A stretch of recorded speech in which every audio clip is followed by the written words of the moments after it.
നമ്മുടെ ചീരയുടെ ഇല നുള്ളാൻ റെഡിയായി തുടങ്ങി. ആ വലിപ്പമായി നുള്ളിയാലാണ് ഇനി ശിഖരങ്ങളായിട്ട് അല്ലെങ്കിൽ ഇങ്ങനെ ഈ ഇലയെന്നൊക്കെ ഇതിവിടെ നിന്നൊക്കെ പുതിയ ഇലകൾ വരും. അപ്പോൾ ഇതിൻ്റെ ഈ ഇലയം അങ്ങനെ ഓട്ടകളുണ്ട്. പക്ഷെ അത് നമുക്ക് കറിക്ക് കുഴപ്പമില്ലെങ്കിലും ഇതിൻ്റെ പുറകിൽ കാണുന്ന ഈ ഒരു വെള്ള പൊടിയുണ്ടല്ലോ, അത് നമുക്ക് കറിക്ക് അങ്ങനെ എടുക്കുമ്പോൾ ഒരു സന്തോഷം ഉണ്ടാവില്ലല്ലോ. സംഗതി ഇത് കൈകൊണ്ട് തുടച്ചാൽ പോവുമെങ്കിലും അപ്പോൾ നമുക്കിനി അത് വരാണ്ട് നോക്കണം.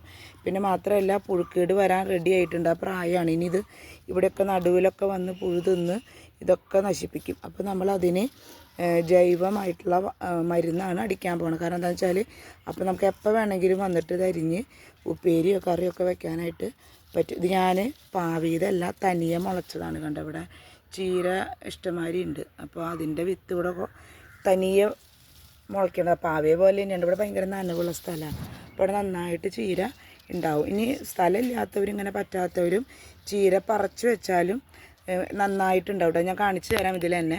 അപ്പോൾ നമുക്കിതിന് എന്ത് മരുന്നാണ് അടിക്കണേന്ന് നോക്കാം. ഞാനെപ്പോഴും ഇങ്ങനത്തെ ജൈവമായിട്ട് അടിക്കുന്ന മരുന്നുകൾ വാങ്ങിച്ചു വയ്ക്കാറുണ്ട്. അപ്പോൾ ഇതിൻ്റെ പേര് ലെക്കാനിലിസിയം ലെക്കാനി എന്നാണ്.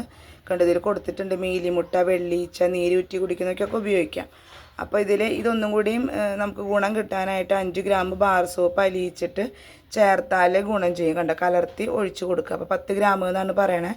അപ്പോൾ നമുക്കത് തീപ്പെട്ടി കൂടാന്നറിയാമല്ലോ. ആ ഒരു ഇത് വരും. നമ്മുടെ ചാനൽ ആദ്യമായിട്ടാണ് സബ്സ്ക്രൈബ് ചെയ്ത് കാണുന്നവർ കേട്ടോ. അപ്പോൾ നമുക്ക് എന്താ ചെയ്യണമെന്ന് നോക്കാം. അപ്പോൾ ഇതെടുത്തിട്ട് നമ്മൾ ഒരു 10 ഗ്രാം ഇടുകയാണ്. അപ്പോൾ ഞാൻ ഇതിൽ സോപ്പ് ലായനി അല്ലെങ്കിൽ ബാർ സോപ്പ് ഇതിങ്ങനെ കലക്കി വെച്ചിട്ടുണ്ട്. ബാർ സോപ്പ് നമ്മൾ പണ്ടൊക്കെ അലക്കാൻ വാങ്ങിക്കില്ല, അത് കലക്കി വെച്ചിട്ടുണ്ട്. അപ്പോൾ ഇത് 2 ലിറ്ററിന് വേണ്ടിയിട്ടുള്ളതാണ്. അപ്പോൾ ഞാനൊരു 10 ഗ്രാം സോപ്പും കലക്കിയിട്ടുണ്ട്. ഇനി നമ്മൾ 20 ഗ്രാമോളം ഈ പൊടി ഇടാൻ പോവാണ്. നമ്മൾ സ്ഥിരം ഇടുന്ന കാരണം നമ്മൾ അളന്നിട്ടുന്നല്ല, നമുക്ക് ഏകദേശം അറിയാം. അല്ലാത്തവർ ഇത് അളന്ന് വേണം എടുക്കാൻ കേട്ടോ. അപ്പോൾ ഇത് ജൈവമായിട്ട് അടിക്കുന്ന ഇങ്ങനത്തെ മരുന്നുകൾ നമ്മളധികം കൈയിട്ട് ഇളക്കരുത്. കാരണം നമ്മുടെ കയ്യിലൊരു ബാക്ടീരിയ ഉണ്ടല്ലോ, നമുക്കറിയാം. ഈ ദോഷം ഒക്കെ നമ്മൾ കൈ കൊണ്ട് ഇളക്കുമ്പോഴാണ് കൂടുതലും പുളിക്കുന്നത്. അപ്പോൾ അതുകൊണ്ട് അതിന് പ്രത്യേകം എഴുതിയിട്ടുണ്ട് നമ്മൾ കൈയോറയൊക്കെ ധരിക്കണം. വല്ല അലർജി ഉണ്ടെങ്കിൽ അങ്ങനെ. പിന്നെ അപ്പോൾ ഇത് സ്പൂൺ കൊണ്ട് ഇളക്കും, ചിലപ്പോൾ കൈ കൊണ്ടും ചെയ്യാറുണ്ട് കേട്ടോ. അപ്പോൾ ഇങ്ങനെ ചെയ്തിട്ട് ഇനി ഞാൻ സാധാരണ സ്പ്രേയറാണ് ഞാൻ ഉപയോഗിക്കാറ്. അപ്പോൾ ഇതാണ് സ്പ്രേയർ ആകുമ്പോൾ നമ്മൾ അരിച്ചൊഴിക്കണം. ഇനിയിപ്പോൾ സ്പ്രേയർ ഇല്ലാത്തവരുണ്ടെങ്കിൽ വിഷമിക്കേണ്ട, അതിന് നമുക്ക് വേറെ മെത്തേഡ് ഉണ്ട്. ഇപ്പോൾ നമ്മൾ ഇങ്ങനത്തെ ഒരു മിനറൽ വാട്ടറോ അല്ലെങ്കിൽ എന്തെങ്കിലും കുപ്പി എടുത്തിട്ട് അതിലേക്ക് ഒഴിച്ചാൽ മതി.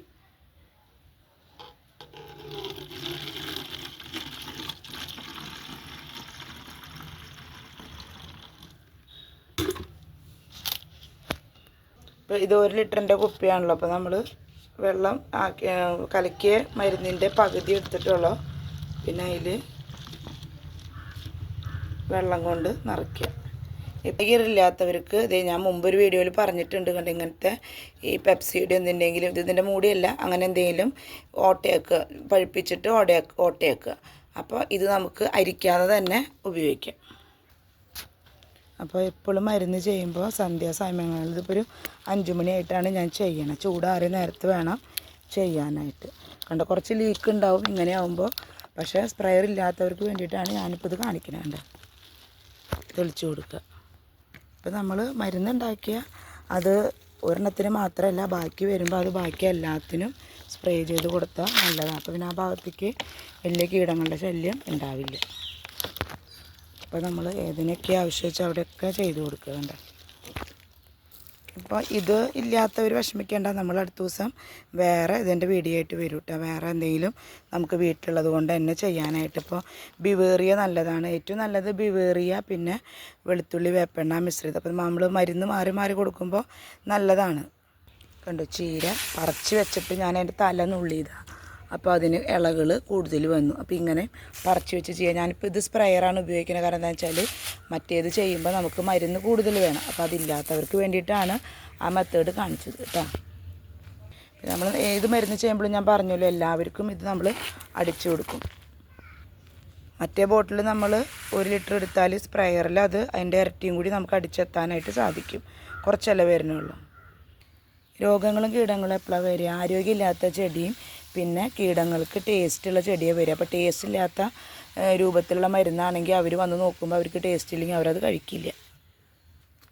അപ്പോൾ നിങ്ങൾക്ക് ഇഷ്ടപ്പെട്ടെങ്കിൽ ലൈക്ക് ചെയ്യുക, ഷെയർ ചെയ്യുക, കമൻറ്റ് ചെയ്യുക, സബ്സ്ക്രൈബ് ചെയ്യാൻ മറക്കരുത്. ഓക്കെ ട്ടാ.